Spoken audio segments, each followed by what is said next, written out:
mix. I easy. You get everything inside. Gary. You don't lose anything because still it depends on the corporate governance architecture that you put in place. It also depends on the criteria that you use for bringing in these private sector partners. So there are so many entry points for making this a viable option. Let's move in some of the things you talked about. You talked about having 100,000 health screening booths. What's the difference between your health screening booths and the chip compounds that we have? Yeah, you see, the chip compounds are, I would say, health facilities in the remotest of village and rural communities. So they are not doing screening. They are doing, it's almost like smaller clinics, but in rural communities. This is, remember, is health screening. So diagnosis and then referrals. So a young graduate or non-graduate who signs up to become an owner of this health booth will do your normal test because he has the monitor and everything. And you know, there are reference ranges. If your results suggest that you are hypertensive, then the first step is to refer you to the general practitioner, the GP in your area. And then the GP will not take that up. And then also then do further diagnosis based on the recommendations from the health booth. And then on that basis, will either give you first-line treatment or make a referral to a tertiary hospital. So it is incremental.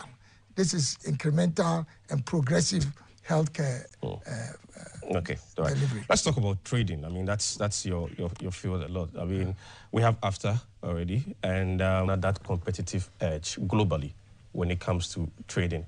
I mean, we talk a lot about gold, we talk a lot about cocoa, but if you play within that space, you realize that other countries are also getting closer to us with these two strong communities. Which areas would you focus so that will give Ghana that competitive edge globally in the trading space? Having after also when you start talking about trading, you are really getting into my area. Yes. Because most people may not know this, but I was the chief architect and lead negotiator for the African Continental Free Trade Area.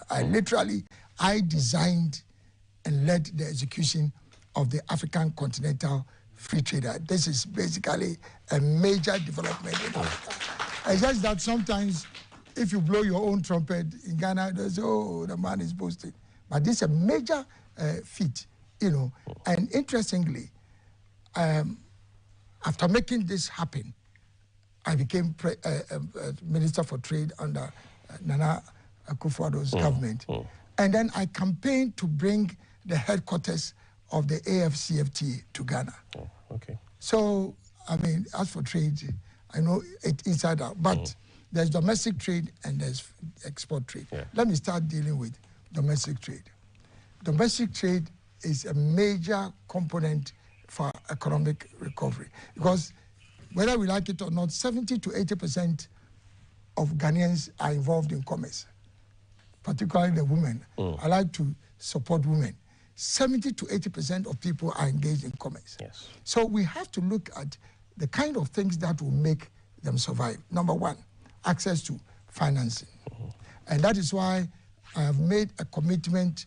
One of the first commitments that I will execute is to establish a traders bank.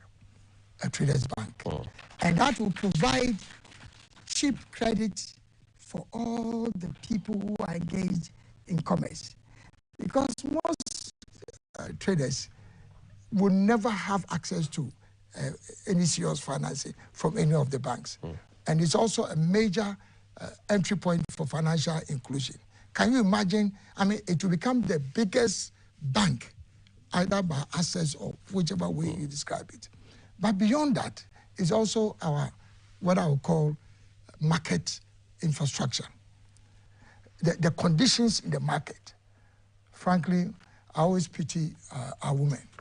You know, I mean, when it rains, when there's heat, conditions are so bad. So also building new market infrastructure. And I'm committed to build these new modern market infrastructure all over the country. Okay. And we'll have kindergarten, kindergarten in it, we'll have small hospitals or clinics in it, and we'll have modern lorry terminals attached to. You don't go to the market, I say, you don't look like... I go to the market. You go to the market. Yes, I go to the but you market. see the conditions Yes. there, all over the country. Now, I think beyond that also is just making sure that we bring them into mainstream economic activity, because most of them are involved in the informal sector.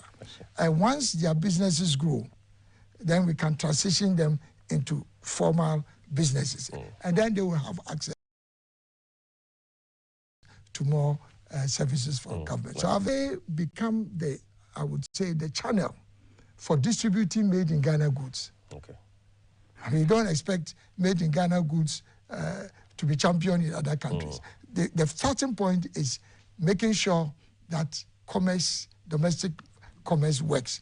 And then they will start putting premium on made in Ghana goods. But the export is equally important. In fact, the key to stabilizing our local currency is to export more. For the last, is it 60 years, or I haven't heard any head of state in Ghana talk seriously about exports. Have you? But this is the key to our economy. The argument usually Exports, is within industrialization. exports. Yes, but you have to produce to be able to export. Yeah. So we are unable to export because there's no production. And there's no production because we don't take industrialization seriously. So first we have to produce, and we have to produce competitively. Yes. The prices must be good, and the infrastructure to export must also be there. For the first time in the history of our country, for many years, during my time as Minister for Trade, we had a trade surplus, meaning that we're exporting more than we're importing. And for me, I've made a commitment that by 2030, we would be generating not less than $30 billion in export revenue. Currently, it's hovering around $2 million, $4 million. Yes. All right. Which specific areas like this, or products or commodities, would you focus on to give us that kind of edge and even help us achieve that $30 billion as you're talking about? So there are a variety of crops. So I've identified 10 strategic sectors where we will develop the productive base and export. So the agro industry obviously is one. Remember, I started the President's Special Initiatives, PSI, on cassava. And I can tell you, just transforming cassava alone into different products can give us not less than $10 billion every year. Oil palm, that was also one of the PSIs. Malaysia, they learned how to cultivate oil palm in Ghana in the 60s. Malaysia earns not less than $20 billion from oil palm and oil palm products alone. It's called the red gold. The red gold. Salt, which was another of the PSIs, you know, that is called white gold. So there's red gold and there's white gold, you know. So if you look at agro processing, it's a major export earner. If you look at garments and textiles, Bangladesh earns $30 billion every year. Just sewing clothes. And you know, I introduced the Friday wear. We can brand our our local fabrics internationally, and it will be a major export revenue. So if Bangladesh earns $30 billion just from the export of garments, so there you go. I started, before I left government, I started, I introduced legislation and policies that is now making it possible for us to assemble vehicles in Ghana. I'm not sure you're aware of this, but right now we are producing or assembling Toyota, Nissan, Suzuki, Peugeot, Kia, Hyundai, all within 1.5 years. So you can understand the impact of policy. I didn't need to go and borrow. It's just through the right policies. And all these investors are coming. And remember, it's not just for foreign investors. Kantanka has tripled his production when I introduced this new policy. And you can see the new range of Kantanka vehicles. It's all because, so I could go on. And pharmaceuticals. Ghana imports 70% of pharmaceutical, 70%. And we have basically pharmaceutical companies that can triple this production if we provide support to the pharmaceutical industry. I could go on and on. Just before Doreen comes in, just one question. I mean, you talk about trade. The next thing you're also thinking about is going to do with taxes. What do you make of Ghana's tax regime, and what would you do different about it? First, it's too high. Secondly, in terms of the structure and regime of tax, it's completely wrong. We've turned it upside down. And it's amazing that we have so many professionals in this country, and we're running this tax regime for how many years now? For decades.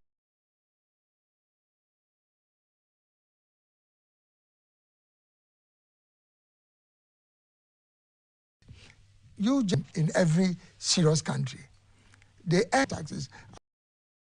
Taxes, duties on import duties and things like that. Direct taxes is on corporate income and personal income.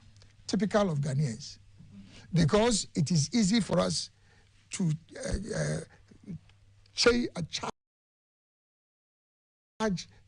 taxes and duties on imports, because, Ghanaians like to import. So once they import, you put the duties there, they have no choice, they will pay.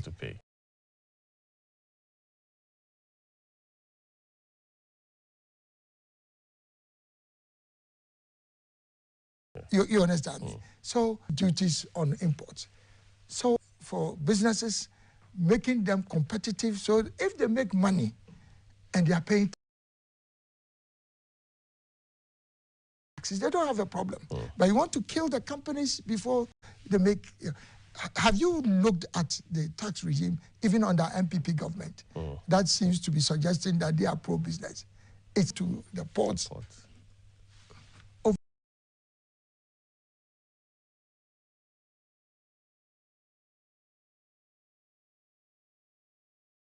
40 different charges, taxes. Normally, when they realize that that's the way, if the levy also becomes too high, they introduce charges.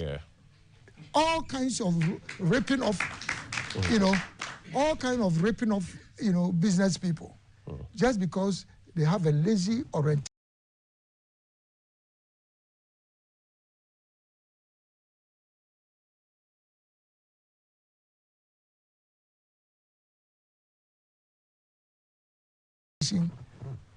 So much revenue. So if we are able to you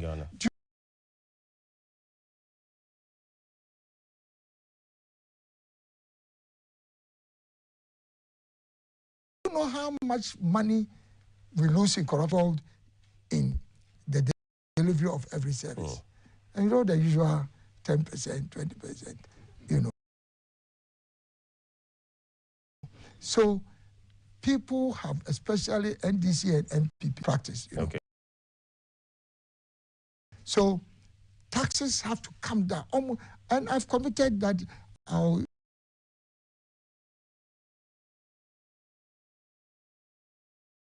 have the lowest tax.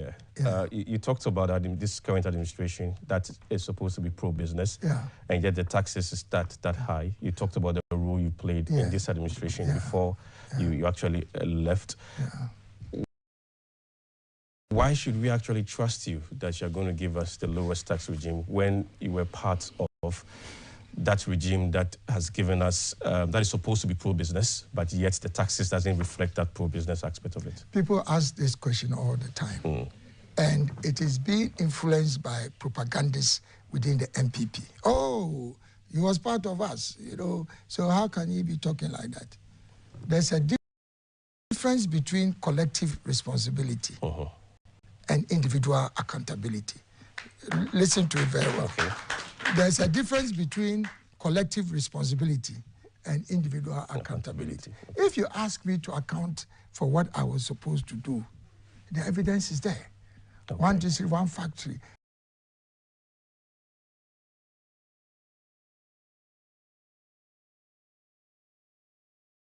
The AFCFTA, I introduced it. We have the for decades, you know. So if you ask me to account for what I was supposed to do, the evidence is clear. But NPP, they are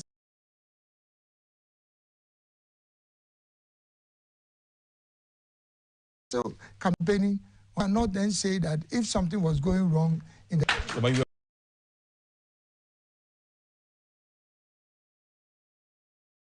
part of the administration? No, but so you have not, George. It means you've not understood the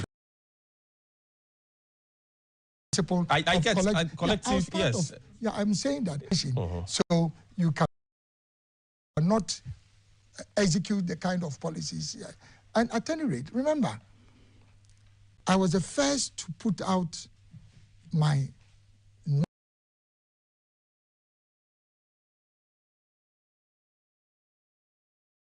national policy blueprint. It's not a manifesto. If you read the risk of sounding boastful, there's no comparison. Look, we're going to deal with the economy. For me, it's all about the economy, because you see, when the economy fails, it affects everybody. You may have a road built for you. So what about those people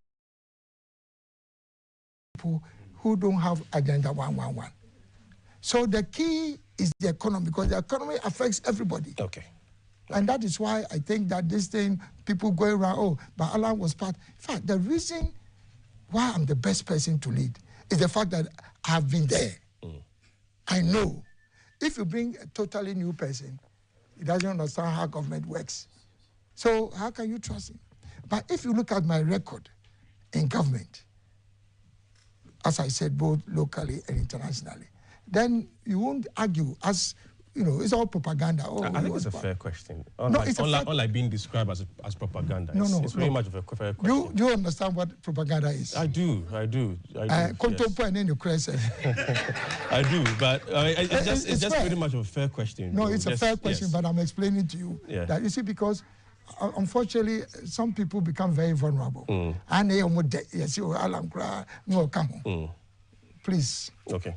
We should forget about this. Then you have the opportunity to address that vulnerability. I understand. So let's move to Doreen now. Doreen will take us through questions from our guests here. Thank you so much, George, for this opportunity. So before we even take the questions, let me remind ourselves that we have representation from the TUC, National Peace Council, NAGRAD, students from the Ghana Institute of Journalism, More Hope for Disabled Foundation, Greater Accra Markets Association, and OT Youth Training, Empowerment and Agriculture. So as usual, when you have any questions, just please signal me. I'll bring the microphone to you.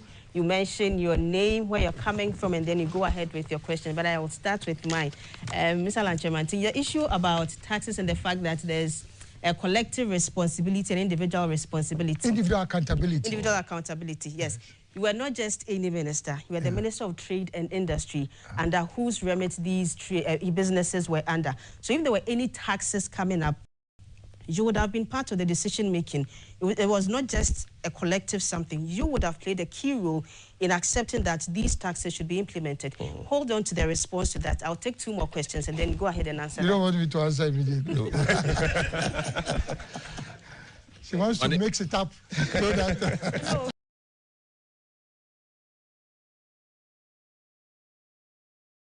But there's a notepad just by your side. It was from OT region. I'm from OT region.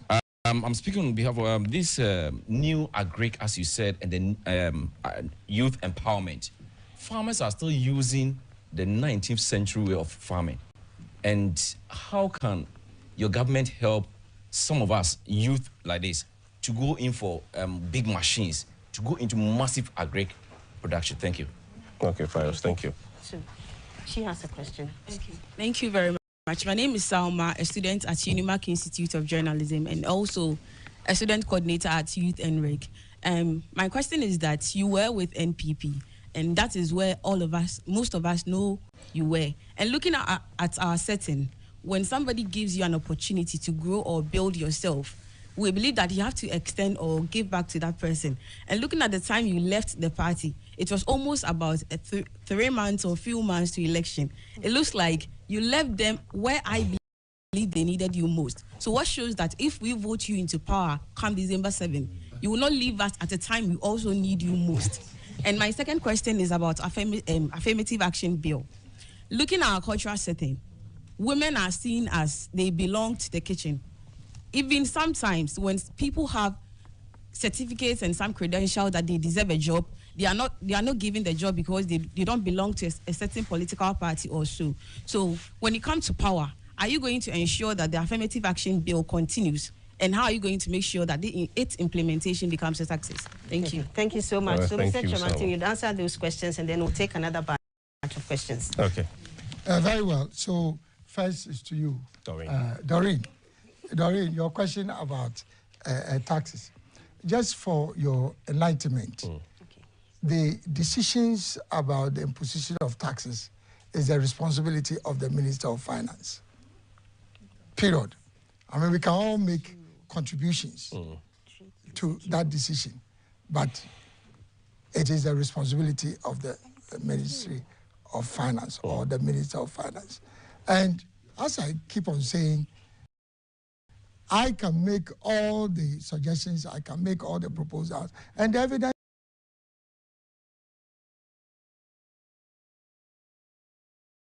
is there. You can read up supporting the growth of the private sector. I am always pro-business, and I argue relentlessly with all the powers at my disposal to ensure that we lower taxes, because that's the only way I can get my work. The requirements of economic growth and sustained economic growth. Obviously, you'll be looking for more revenue. Yeah. And so I can understand why do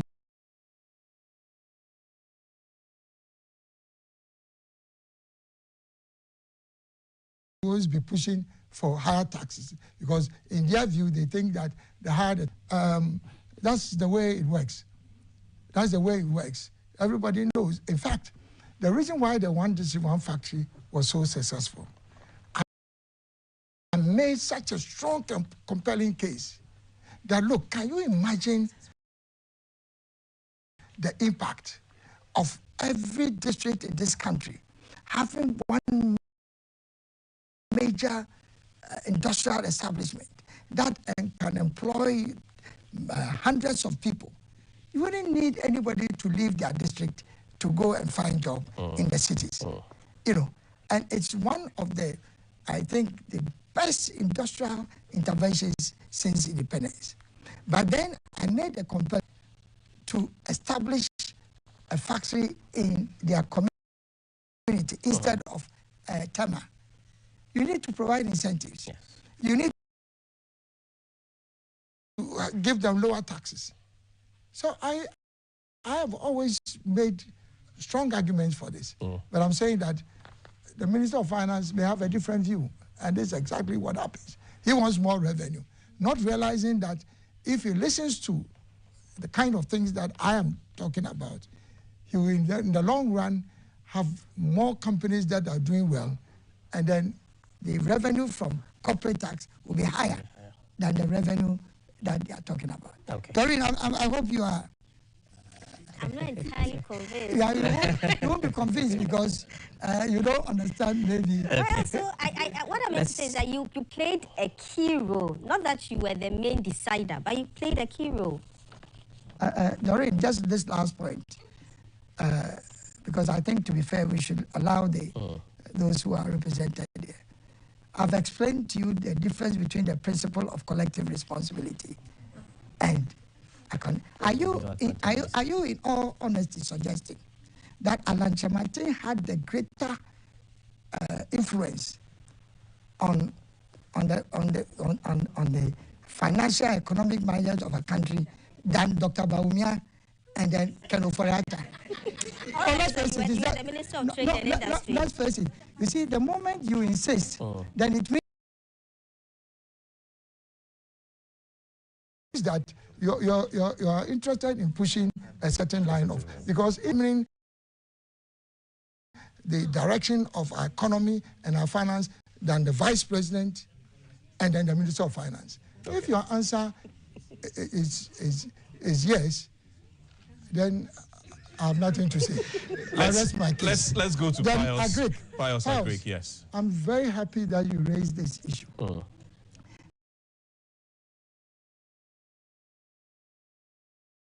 Because whether you like it or not, the surveillance has been counterproductive for a number of reasons. And I want to just take a minute to, for agric to be revolutionized, number one, it has to be market driven. Okay. Meaning that you cannot just be producing for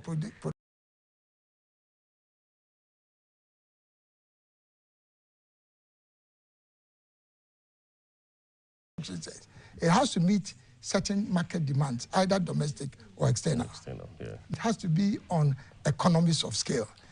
Smallholder farming for subsistence agriculture is great. We can never run away from that. But that cannot be the key to an agricultural revolution. They are not mutually exclusive though. But you have to even transition small farmer holdings into large scale. That is when the economies of scale will come in. The last one is when you bring value to farmers. If farmers don't optimize the value to themselves from farming, obviously they won't put in that maximum attention. So the key is expanding production. And to expand production, one, you have to mechanize. Yes. You see, this movement run by Ministry of Agric, it doesn't work. It doesn't work. So under an Kyerematen presidency, I'm going to establish the most powerful farmers union, Ghana Union of Farmers. This is all the umbrella association of farmers. Now, government is going to provide the seed capital for them to establish all these mechanization centers owned by them. So they have an interest in making sure that it works. Again, on work and pay. What is the value of government if you cannot support farmers to own, but not to be owned by government or district assembly? So if the farmers, their own association, they are supported by government to own tractors, how do you call this? Rice, combined harvesters and all these things. Then it will be possible to provide easy access to farmers to mechanize, because that is the key. Irrigation is key. Now, it means that we have sources of water, particularly in the north, but we have not understood the need to be able to channel these river bodies into agriculture. And also, there are areas where, just because of the climate, they don't have rainfall throughout the year. If Alan Kyerematen becomes president, I'm going to bring in the cutting-edge technology to produce rain. But you say, that's going to be a big investment. No. I have it all sewn up. It's happening in the advanced countries. Yeah. But if you go to the deserts, all these countries that I run into, sometimes they don't even have rain for a whole year. There's technology that can produce rain. Alan Kyerematen will produce rain in Ghana. Yes. And it's very simple. Least cost. It's not even expensive. Okay. Yes. All right. Then Sama asked two questions. The first one has got to do with your affiliation with the NPP and when you left, when they needed you, according to Sama. Unfortunately, maybe because of Sama's age, she may not have the history of MPP. I was a founding member of MPP from 1992. I was the chairman of a group called the Young Executive Forum, which was the financing arm of the MPP. At that time, the professionals, the businessmen, the young people who really mattered in society at that time, who were brave and courageous enough to stand against Rawlings at that time. Because we are businessmen, we're on our own, professionals. All of them, I was their chairman. Name every person you can think of here in MPP. I was their boss, I was their chairman. My secretary was former Minister of Finance, Kwadwo Kyerematen. You know, this is chairman of the Young Executive Forum. I've been a member of the National Council, all the high decision bodies at that time. In 1996, the Young Executive Forum actually nominated me to contest against President Kufuor Addo because they felt that they needed a certain type of people who convinced me that I should allow them to go.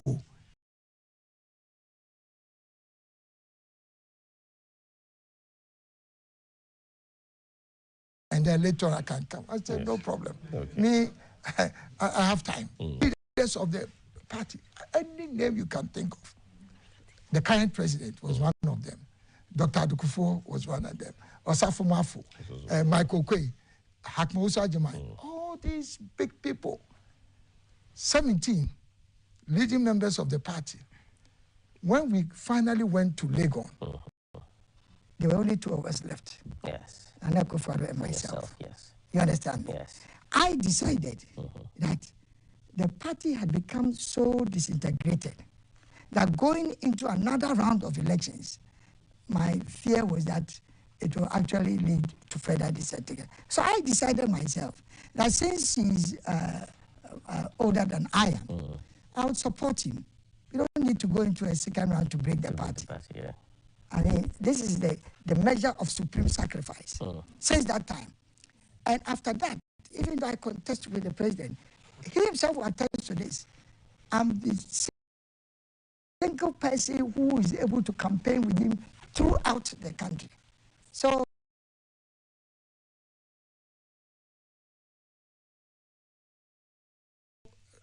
unfortunately, what's your name again? Salma. Salma. If there's anybody who can make a... There are people now, I don't want to mention names on OPA, young people who have come into the party. Now talking big. When, as we say in Ghana, when we were we, where were they? They were even in school. They were even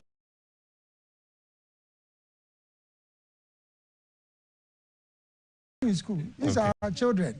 You understand? Some of my own people feel that I stayed too long in the party. I was too patient. But that's the mark of a statesman. That's the mark of leadership, you know. And so that is why I came out at a time that no serious person in MPP can make a claim against me. No serious person. Okay. You know. So I bid my time, and I left at the right time. And that is why people believe in my message. Forget about the MPP; it's a declining party. You know. So, and then she made.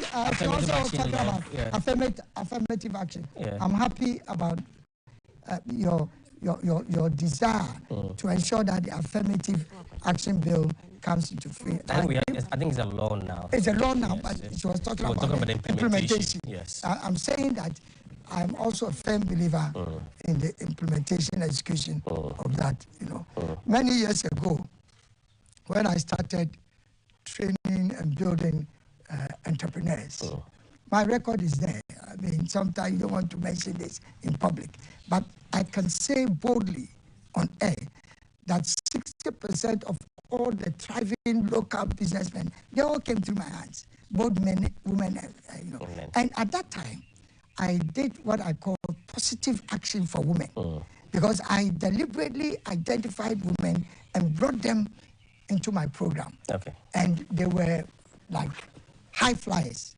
So I believe in women. Okay. And I believe in affirmative action. All right, now let's take the next batch. We have 3 questions, and I can understand Mr. Kyerematen's zeal and information just for us to get to know what he's doing and all that. But if we can actually have that briefly so that we can have more questions taken within the time that we have. Yes, Doreen. so we have a gentleman Okay, here. thank you. My name is Franklin, the General Secretary for Health Services Workers Union from TUC. My brother, we are talking about minimum wage, living wage, and a single spine that is not able to take workers home. What would be your policy? Are you going for a minimum wage as we have now? Or you want to give us a living wage that will take us home? We want to know your policy. Okay. Then you spoke about health boots, and you spoke about the fact that you're going to use SSS graduates. As we speak today, we have about 4 badges of trained nurses and trained allied health professionals in the house. They're already trained. Are we going to put our health in the hands of SS graduates who are not trained, or to these trained people who are in the house? Is it because you want cheap labor or what? Then your policy that you spoke about financing, excuse me, from TUC, give me the opportunity. Yeah, but this is brief. You were talking about PPP, public-private partnership. Yes. This is a pure capitalist model that looks at profit over the people. Why won't you keep public, and encourage private to be private? Thank you. Thank you so much. For You get to understand this one because it's coming from TUC. I'll come back to you. I already signaled some people, so hold for me. I'll come back to you. Okay, yes. Yeah. Flagbearer, my name is Dominic Moji. I'm from the Ghana Journalists Association. Media freedom and safety of the journalists. What will you do to ensure the protection of journalists, especially investigative journalists? You talked about setting up anti-corruption or corruption overload. Why will you want to add to the existing anti-corruption institutions rather than strengthening the existing ones? Thank you so much for that question. So, Mr. Kyerematen, I think you have like 5 questions already. Okay. So I would leave you to answer those. Please keep it short so we can take some more questions. So George, and then Doreen, please stop talking about keeping it short. Because, you know, look, me, I'm a substantive person. Yeah. If you don't have time, I get you to don't understand get that. me. I get But to you see, understand that. when they ask questions, yes. remember, we are speaking to the whole of Ghana. They deserve and they need a proper explanation. Not this flighty, you go and ask a politician and they just policy on the go. On the go. I don't do that. Anyway, That's fair enough. So, frankly, minimum wage or living wage? Mr. TUC man, I'll give you a minimum wage, which is a living wage. You've understood it. It answers the question. I'll give you a minimum wage problem. I'll give you a minimum wage, which is a living wage. And I can assure you that under my presidency, this minimum wage, which cannot even guarantee decent life for anybody, is not sustainable. It's not sustainable. And before I make those commitments, of course, I'm not in the business of just making a promise, but I can guarantee you that under my presidency, my minimum wage will be a living wage. Okay. I think that should satisfy you. Yes. And then you talk about the health. George, how is it that right now, do you know that you cannot spend more, less than 50 cedis on a meal, on a decent meal? I know. Are you aware of that? Yes, I'm in Ghana. So let us be practical.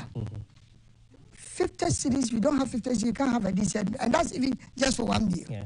So when you are talking about a living wage and you compare it to the minimum wage, you must understand my principle. So please keep that principle in mind. Then you're talking about, it's unfortunate that maybe you just picked on that recommendation. But my proposals to revolutionize the health sector goes beyond that. You are talking about nurses, and I'll give you just 5 entry points for that. Okay. Now, we are going to ensure that we enhance the level of public health infrastructure, tertiary level, secondary level, and the primary level. The primary level is what you talked about, the CHIPS compounds. Then the secondary level, polyclinics, and then community clinics, but that's all public. Before you get to the tertiary level, and there are two grades of the tertiary level. There are specialist hospitals and there are ordinary tertiary levels. You know. So from the public sector point of view, we are going to expand all that. So that's one entry point for trained nurses now to be able to get into serious employment. Number two is that because of this whole paradigm of bringing in public sector, private sector to finance infrastructure, under my presidency, I'm going to introduce a new policy of developing community, privately owned hospitals. Okay. Privately owned community hospitals, which means that somebody who has just finished medical school, together with a couple of nurses from different disciplines, I intentionally will pull them together, establish private companies for them, and will provide seed funding for them to construct, operate, and then manage these community hospitals. So you can imagine that every community will now have a very decent hospital owned by the health professionals themselves. Because it's on work and pay basis. Government has access to cheap money. And so we do a standard design for a community hospital, invite doctors and other health professionals now to become part of this. So they own the hospital on a work and pay basis. So all the nurses that are sitting at home is either you go into this expanded public sector health infrastructure, or you go into these newly constructed community hospitals. Three, you have these health booths. But remember, when we talk about SHS or tertiary graduates, what does it take to measure somebody's blood pressure? What does it take? You need to understand how the machine works. Oh, George. Yes, sir. I mean, you mean somebody who has finished SHS? Well, the person needs somebody, a domestic, no. Just to get the right reading. So all I'm saying is that they are not doing investigative consultation. This is just measuring your blood pressure, something that is supposed to be done at home. But you don't expect everybody to be able to have a monitor. It's just providing access.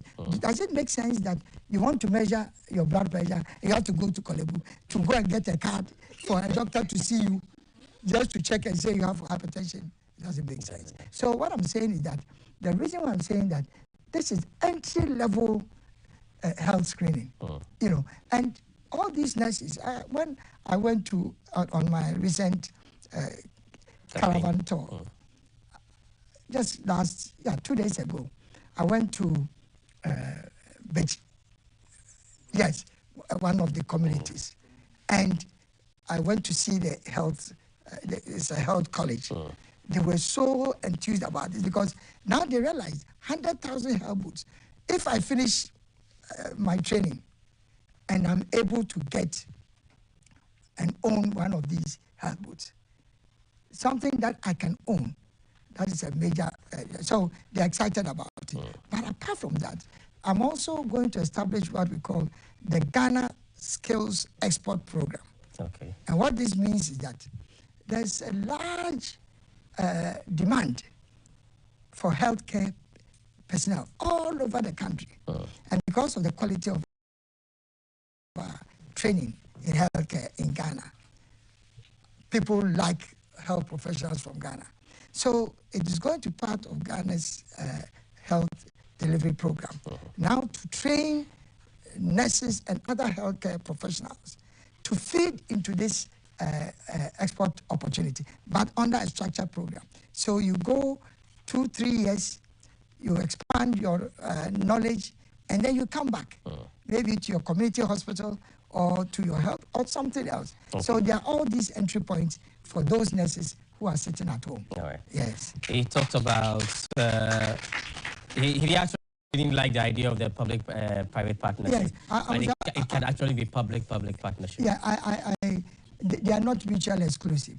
Okay. And what I'd like to suggest to my brother from TUC is that please let us move away. And I really want to have a deep engagement with the TUC. See, the labor unions in any competitive economy, because I'm talking about building an enterprise economy. That is the only way out for Ghana. Building an enterprise economy where business is the foundation, not government. Government just supports them, because that's the only way we can create jobs. You can't have an enterprise economy that is seeking only to promote PPP. How is that possible? You want to have an enterprise economy, and you are promoting public-public partnership. Okay. So public-private partnership with the right government regulation and oversight is the best model for job creation. Maybe the way it's been done before may have created a certain mistrust about private sector participating in public sector. But to be honest with you, we have no choice. Okay. That's the way to go. Dominic, on media freedom, safety of journalists. Yes. Now, I'm happy that this has come up. And I'm saying this, I think with all the respect that I have for people in the media. What is going on in the media space now is very serious. In fact, the media in Ghana are supposed, not only in Ghana, everywhere in the world, they are supposed to be the watchdogs for democracy. In fact, that's why they are said to be the fourth estate of the realm. Instead of being watchdogs, they are now attacking dogs against democracy. I have to say clearly. Attacking dogs against democracy? Against democracy. Well, how do you mean? Because, for example, we are in this competition.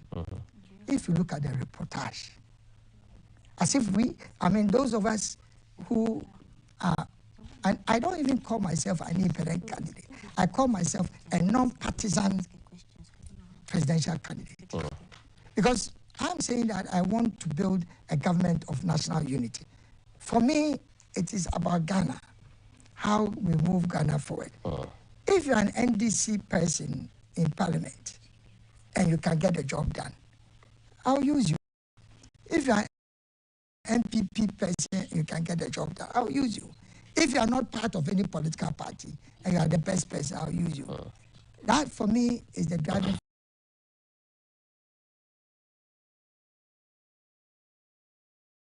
force.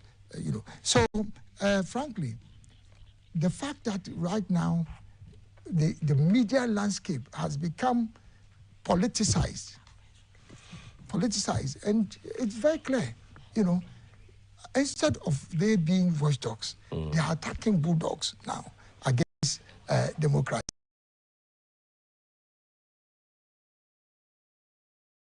And you find a situation where a seasoned journalist, because he has access to a program, goes on air, because basically he's been given some little posts, says that he has heard policies from NDC and MPP.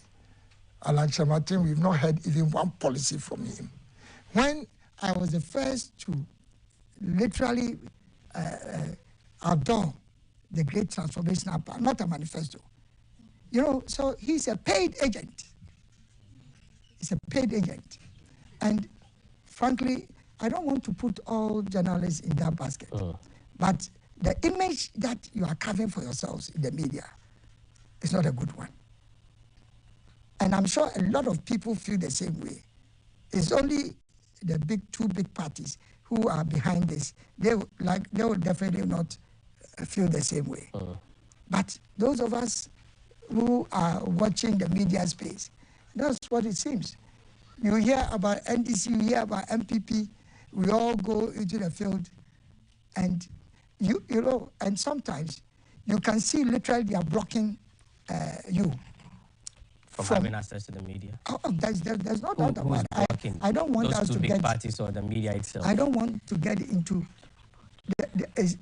I don't want us to get into a debate about this. You understand? I get that, yes. So, but basically, this is my observation. Okay. This is my observation, okay. And we have to watch it. All right. Because, you know, for example, the media, the three basic principles for journalism is to inform, educate, and entertain. That's what you are supposed to do. Instead of informing, you are misinforming. A lot. I mean, there's so much misinformation, you know. And then instead of educating, they are not even doing, because, for example, if you are doing serious journalism, serious journalism, I've come out with my GTP. I've not had any serious comparison between the manifestos and my GTP. You understand me? Because that is where the education comes in. Information is reporting. And then education is doing analysis and educating the public. Have you had any serious, I would say, debate or comparison about the GTP? No. So, I mean, I don't want us to get into this, but I feel that if Alan becomes president, because journalism and the media is so close to my heart, I will change a lot of things first in terms of the private media. Because that's where I think you can escalate the importance of the media. That's number one. Helping private sector media houses also to capitalize them so that they can now compete. Secondly, also training, capacity building for journalism. By now, we should have journalists who are specializing in financial sector management, in economy, in agriculture. You know, I'm not saying nothing like that is being done, but that is where the future of journalism is. Okay, all right. And then he talked about why not strengthen the existing corruption fighting institutions rather than introducing a new one? Because it's not working. The existing ones are not working. The existing ones are not working because there are about 6-7 different pieces of legislation and enactments that all seem to be dealing with corruption. So there's no single definition for corruption. You go to OSP, OSP has its definition of corruption. What OSP may classify as corruption, you go to Yoko. Yoko is saying that according to their definition, this is not corruption. So so the first thing to do is now to consolidate all provisions in existing legislation that deal with corruption into one enabling legislation. That's the first thing. You can't have corruption-related provisions in 10 different pieces of legislation. So once you consolidate, then you have one enabling legislation dealing with corruption. Then based on that enabling legislation, you introduce one overlord. That's what we call a czar. When we say a czar, it means a very powerful person. Now, as I indicated in my earlier remarks, this czar will have independent prosecutorial authority. Because if you look at the Constitution, whatever creation that you bring into being, they will still have to have delegated authority from the Attorney General. But if you have authority from the Attorney, can you prosecute the President or his ministers of state? Obviously, it becomes difficult. So I'm going to separate the office of the Czar from the office of the Attorney General and make it truly independent. Okay. Yes. All right. We'll pick the next batch of questions. Yes. Our friends from the Ghana National Association for the Deaf have a question, and he would try to tell us what he wants to say, and then we'll get the interpretation. So, as a person with disability, we have been working on fighting for the UN CRPD, that is the United Nations Concern for Rights for Persons with Disability, which Ghana signed on to, I think somewhere in 2016. But when it comes to the implementation in Ghana, persons with disability have been fighting over this back and forth since 2016 till now. So I want to know, if you become president, what are you going to do about that so that persons with disability in Ghana will be able to enjoy their rights as also citizens of the country? Thank you for that question. We'll take some questions on the side. Unfortunately, because of time, we'll be having a final round of questions, so please bear with me. Okay, thank you very much. Honorable. Yes, sir. I'm Michael from Nagrat. We are glad to hear you talk about mental health, but that was under your social services cluster in health. But for education, would you consider private seriously in trouble? And then I want to put all the questions, all the problems in education in one sentence. The capping of GET fund is our problem. Would you want to uncap it? How soon can it be done when you become president? Okay. Thank you, Michael. Thank you so much. Please, my name is Dr. Kyerematen, and also from Nagrat. My question is, in your submission, you mentioned bringing about the assembling of vehicles. What strategies or plans will you put in place to ensure teachers are able to acquire such vehicles? Because we used to have the tax waiver, which is no more. The next one is, what will you do to address the issue of overcrowding in our schools to make the teacher deliver well? Thank you. Okay. Thank you so much. Because this is our last round, I'll take a final question. Please keep it very brief. Thank you very much. Kwesi Renchi Boatin is my name, National Peace Council. I've seen the GTP plan, and I've seen the 5. Realize that the area of all this peace architecture is a bit missing in it. I'd like to ask Honorable what he intends to do with regards to our peace architecture to ensure peace. In our country. Thank you. Okay, thank you so much. So, Mr. Kyerematen, please. Before you quickly come in, to our viewers who are watching us on GTV, when it's 15 minutes actually to 10, we'll be going off GTV. You can quickly switch off to GBC News, or you can follow us on all our social media platforms.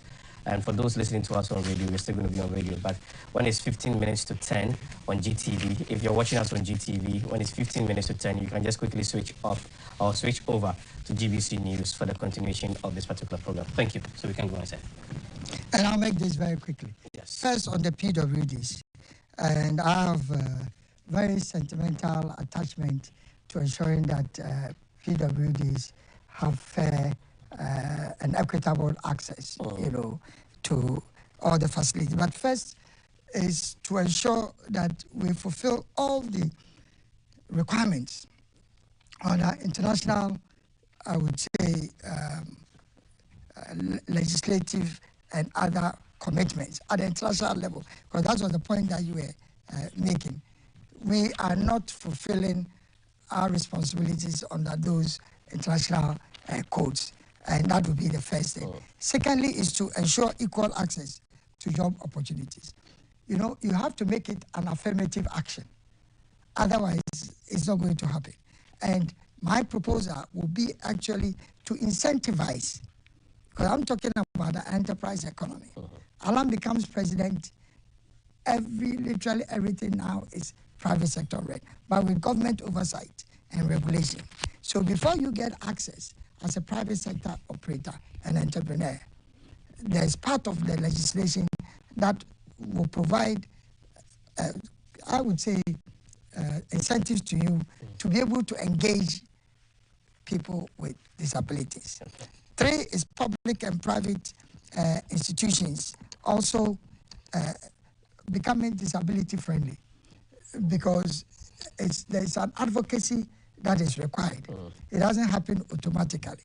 So part of my agenda is the advocacy part, to ensure that both public and private sector institutions are disability friendly. And once the advocacy is strong, it will touch their hearts and they will open up. Then the last one is incentives, again, to the private sector who employ people with disabilities. So basically, it's part of the earlier point that I made. Yeah. Michael talked about prioritizing mental health for teachers. I wasn't sure I understood exactly what he said, whether he meant that part of my agenda for mainstreaming mental health delivery should be applied to teachers. I want to be sure before somebody accuses me of saying that they need mental. Let's have a microphone to Michael quickly, just for a quick clarification. Then just to be very sure. Yeah, just to be very sure. Yes. Yes, Michael. Thank you. The reality is that the teachers in this country are under pressure. It brings about mental conditions that nobody cares about.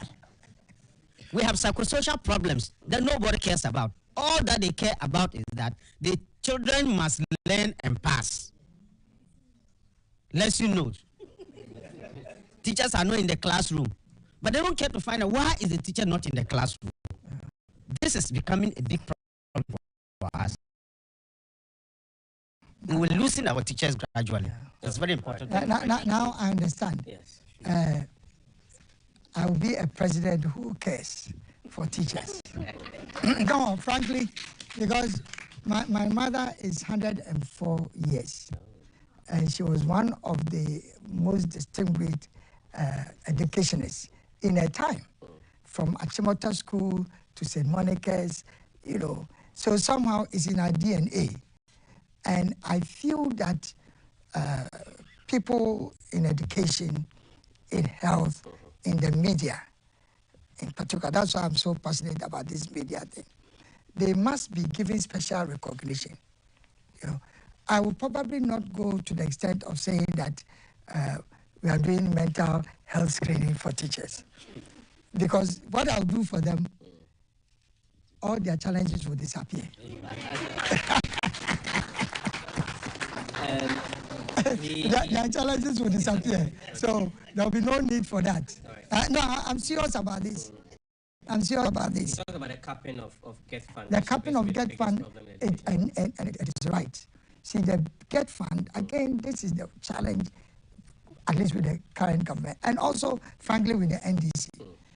We are using the GET fund for all kinds of purposes, not for. The capping was to allow the government now to limit the flow of funds into the GET fund. I disagree with that policy. You know, so make sure that they get the full benefit of the GET fund levy. After all, we are charging those levies for purposes of capitalizing the GET fund. Why should we deploy it to other things which have nothing to do with supporting education? So, as the French will say, nous sommes d'accord on that point. We are in agreement. Acquisition of vehicles. Yeah, acquisition of vehicles. Madam, I can assure you, part of the reason why I was so passionate about Ghana assembling vehicles is that once you have, can you imagine all these vehicles being assembled in Ghana? And the interesting thing is that Ghana is one of the few countries where major automobile companies are assembling not just one model, but 4 or 5 models. It doesn't happen anywhere in the world. It's because the confidence they have in our policy and in the country. And so it will make it possible for what she's asking for to be done very easily, because there's a vehicle financing mechanism associated with the implementation of the assembly policy. So, Madam, vote for me, and I'll make sure that you get one of our vehicles, made in Ghana vehicles. And then over. That is part of the review, the comprehensive review that I was talking about when I said I'll continue the free SHS, but there will be a comprehensive review based on certain criteria. I talked about financial stability. I talked about infrastructure requirements. The overcrowding is part of this infrastructure deficit, you know. And then also I talked about reviewing the teacher requirements for our educational. Because once you get into the tertiary, then it's a different matter. I think what she is referring to is essentially maybe secondary and maybe basic education. Yeah. And then we see peace during this election. Yes. As I'm sure Kwesi understands, there's a technical definition of peace, and you know what it is. You know, so governance. Those are the two main elements for guaranteeing peace. Right now, you look at the challenge between the Supreme Court and that in itself, it's a major challenge, you know, for peace. Now, once you get into also economic governance, because there's economic governance, there's social governance, there's political governance. Now, right now, for example, the level of unemployment in this country is a basic security challenge, and that would undermine peace if it is not handled carefully. So if you look at my GDP, there are elements of how I respond to this question of peace in all the 6 classes, but obviously there's also a section on national security optimization. I mean, it's such a wonderful document. If you take your time, there's a section on national security optimization. Currently, if you look at our security architecture, vis-a-vis what is happening in the Saharan countries, we are the only country that I would say, for now, is an oasis of peace. But because our intel and our recce operations, our reconnaissance of what is happening is weak, we do not appreciate the extent and the seriousness of what is happening in the region. Because right now, the infiltration into Ghana through our borders, and you know how Ghanaians are very receptive to foreigners. Everywhere we are receiving them, you know. But I'm saying that as a country, we have to have a strategic understanding of the elements of what will guarantee peace. It's not just National Peace Council when it comes to elections, then people start talking about peace. Because that's the only time I really hear people talking passionately about peace. But peace goes beyond the elections. The fundamental conditions in the country. When people have no hope, you know, about where the economy is going, if you don't have a job for 5 years, you are still staying with your parents, you can't develop your own family, you have nowhere to lay your head. People can't even be guaranteed the basic conditions of life. Maslow's theory. I mean, so it's a very serious situation. But Ghanaians, as always, I don't know whether we are just tolerating it, but the answer for me is very simple. The NDC and the NPP, after 32 years in government, if they cannot deal with the basic fundamentals of social life, then on what basis are they asking us for an extension of power? I mean, for me, of course, I'm campaigning to become president, but I want the people of Ghana to think and reflect very seriously about this. Former President Mahama is a nice man. Dr. Bahuya is a nice man, but this is not about being nice. This is about... But you're also a nice man. Sorry? You're also a nice man. So these 3 nice men challenging themselves. Yes. So it comes back to 4 things now. Okay. Vision, because you are saying we are all nice. We're also nice. Yes, so I'm saying we are all nice. Yes. So we have to look for some other criteria. Yes, aside the niceness. Formulating the other 2. Yes. Vision, competence, integrity, and then your capacity to execute. I mean, if we are being honest, if not anything at all, at least we've seen what President Mahama will do. We cannot say in all sincerity that they've not done anything. But he's had his chance. We've seen what he can do. We are still in trouble. In the case of Dr. Bami, it's even worse because right now he is in power. You know, we've seen what he can do. So Alan is the only one left, you know, who can also show what he can do. Okay. And with my record, you see,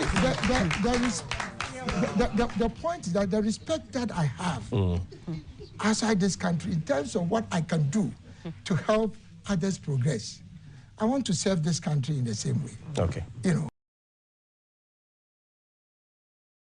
So I want... Thank you very much for your time this evening. It's a pleasure. And we're so grateful that you honored our invitation too. And to our viewers and our listeners, thank you very much. And to our audience here in the studio, thanks a lot for also joining us this evening. You just keep a close eye on our social media platform. You get to know exactly who's coming next on Monday. I would like to thank Star Ghana for supporting this particular program on behalf of the entire